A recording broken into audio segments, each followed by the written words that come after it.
Permission ఎట్లా ఇస్తారు sir? అటు పక్కన మాల మహానాడు వాళ్ళు అడుగుతున్నారు, అదే సభలో ఇవ్వమని. ఈరోజు ఇక్కడ వీళ్ళు అడుగుతున్నారు. ఏమండి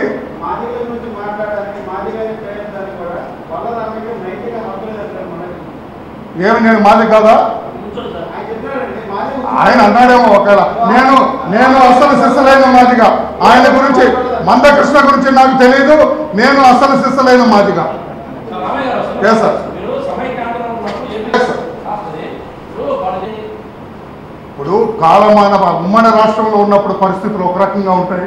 ఇప్పుడు పరిస్థితి ఒక్క నిమిషం సార్, మీ ద్వారా ఇప్పుడు కూడా తెలియజేస్తున్నాను. ఉమ్మడి రాష్ట్రంలో ఉన్న పరిస్థితులకి, రాష్ట్రం విభజించబడిన తర్వాత పరిస్థితులకి, రోజు రోజుకి కాలమాన పరిస్థితులను బట్టి రాజకీయ సమీకరణలు కూడా మారుతూ ఉంటాయి. ఇవాళ సీనియర్ జర్నలిస్ట్ మీకు తెలియదు కాదు. మేము ఈ రోజున GO 25 ఇంప్లిమెంట్ చేయండి సార్ అని మా అధ్యక్షుల వారిని అడిగాము. GO 25 అంటే దట్ ఇస్ ఆల్మోస్ట్ మినీ వర్గీకరణ లాంటిది.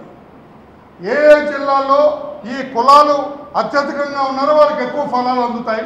కులాల తమాషా మీద ఇవన్నీ వాళ్ళకి దక్కుతాయి. దాని ప్రకారం చేయమని GO 25 స్క్రూపులస్గా ఇంప్లిమెంట్ చేయండి సార్ అని అధ్యక్షుల వారిని, తెలుగుదేశం పార్టీలో ఉన్న మాదిగ ముఖ్య నాయకులందరూ వెళ్ళాం, ఆయన అడిగాం, ఆయన అంగీకరించారు. లిడ్క్యాప్ డెవలప్ చేయండి సార్ అన్నాం, అంగీకరించారు.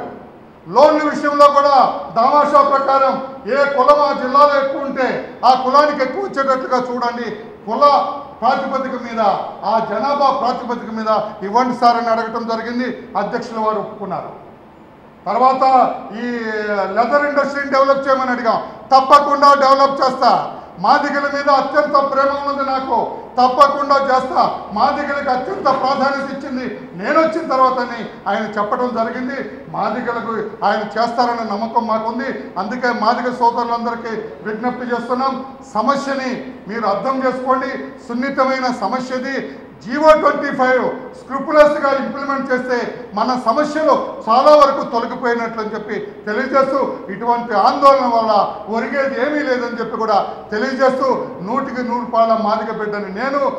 కృష్ణ గారు సంగతి ఏంటో నాకు తెలియదని చెప్పి ఎందుకు అంటున్నాం మేము? ఆ రోజున మీరు అనలేదా కృష్ణ గారు? తెలంగాణ నాకు ముఖ్యం వర్గీకరణ కంటే అని మీరు అనలేదా? తెలంగాణ నుంచి తరిమి కొడతాం అని అనలేదా? అందులో మాదిగలు కూడా ఉన్నారుగా, సీమాంధ్ర ప్రజలు మాదిగలు కూడా ఉన్నారు కదా, హైదరాబాద్లో కూడా మాదిగలు ఉన్నారు కదా. పోనీ మాదిగలకి ఏదైనా ప్రత్యేకమైన ఇచ్చారా మీరు? మాదిగలు తప్ప మిగతా వాళ్ళని తరిమి కొడతామని అన్నారా మీరు? అనలేదే. తెలంగాణకు అంత ఒత్తాసు పలికి మా గుండెల్లో గుణపాలు దించి రాష్ట్రాన్ని హేతుబద్ధత లేకుండా విభజించడానికి కారకులైన మీరు, మమ్మల్ని తరిమి కొడతా ఉన్న మీరు ఈ రోజున మా రాష్ట్రంలోకి వచ్చి ఈ మాదిగల్ని ఈ రకంగా రెచ్చగొడితే ఒప్పుకునేది లేదు. మీరు ఈ రాష్ట్రంలో ఆందోళన చేయకల్లా మాదిగల గురించి ఏం చేయాలో మాకు తెలుసు, మాదిగ బిడ్డల్ని ఎలా ఆదుకోవాలో మాకు తెలుసు, వాళ్ళ అభివృద్ధికి ఏం చేయాలో మాకు తెలుసు. చంద్రబాబు నాయుడు గారు కూడా సుముఖంగా ఉన్నారు. ఆయన కూడా మాదిగల అభివృద్ధికి తప్పకుండా ఏం కావాలన్నా చేయడానికి సిద్ధంగా ఉన్నారు. కనుక దయచేసి ఇటువంటి ఆందోళనలో పాల్పంచుకోవద్దని చెప్పి కూడా మాదిగ సోదరులందరికీ విజ్ఞప్తి చేస్తూ, మన బిడ్డల కోసం, మన కోసం, మన అభివృద్ధి కోసం చంద్రబాబు నాయుడు గారిని నమ్ముదాం, ఆయన చెప్పినట్లు చేద్దామని చెప్పి కూడా తెలియజేస్తాం. కానీ క్లియర్గా చెప్పాను కదా సార్, మేము మేనిఫెస్టోలో కూడా పెట్టామంట్లా కాదంటలేదు నేను. కాలమాన పరిస్థితుల ప్రకారం ఒక సెన్సిటివ్ ఇష్యూగా తయారైంది, ఒక రాజకీయ ప్రాధాన్యత సంతరించుకున్నది. సెన్సిటివ్ ఇష్యూని జాగ్రత్తగా డీల్ చేయాలి. సమన్యాయాన్ని కూడా చూడవలసిన అవసరం ఉంది. మాదిగలకు కావాల్సినన్ని చంద్రబాబు గారితో చేయించుకోవటానికి మాకు సామర్థ్యం ఉంది. తప్పకుండా చంద్రబాబు గారి ద్వారా మాదిగలకి మేలు జరిగేటట్లుగా మేము చూస్తాం. Thank you. ఎందుకు లేదు మాదిగలు? నేను మాదిగ, నాకు చైర్మన్ ఇచ్చారుగా. మాదిగకి జవహర్కి మినిస్టర్ ఇచ్చారు, మంచి బ్రహ్మాండమైన ఎక్సైజ్ మినిస్టర్ ఇచ్చారుగా. అంటే సోషల్ వెల్ఫేర్లోనే కన్నుకు కావాలా? ఎక్సైజ్ మినిస్టర్ జవహర్ మాదిగే కదా, మా డొక్కా మాణిక్యవర ప్రసాద్ మాదిగే కదా, అతనికి చైర్మన్ ఇచ్చారు కదా, MLC కూడా ఇచ్చారు కదా. సమానంగా ఉంది సార్. ఇది ఏదో వంక పెట్టడానికి అడగకూడదు. నేను అడుగుతున్నా మందకృష్ణ మాదిగ గారు, రెచ్చగొట్టకండి. వర్గీకరణ అనేది బికేమ్ వెరీ సెన్సిటివ్ నౌ. మనం అరిచినంత వల్ల గగ్గోలు అయినందువల్ల మనకు ఉపయోగం లేదు. మన బిడ్డల భవిష్యత్తును ఆలోచించి వారి భవిష్యత్తు కోసం, వారి చదువుల కోసం, ఆర్థికంగా నిలదొక్కుకోవటం కోసం G-25 ఇంప్లిమెంట్ చేయమని అడగండి.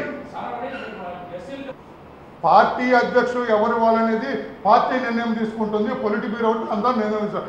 ఎస్సీలకే పార్టీ అధ్యక్ష పదవి ఇవ్వాలనేది కులాలను బట్టి పార్టీ అధ్యక్ష పదవి అనేది కరెక్ట్ కాదండి.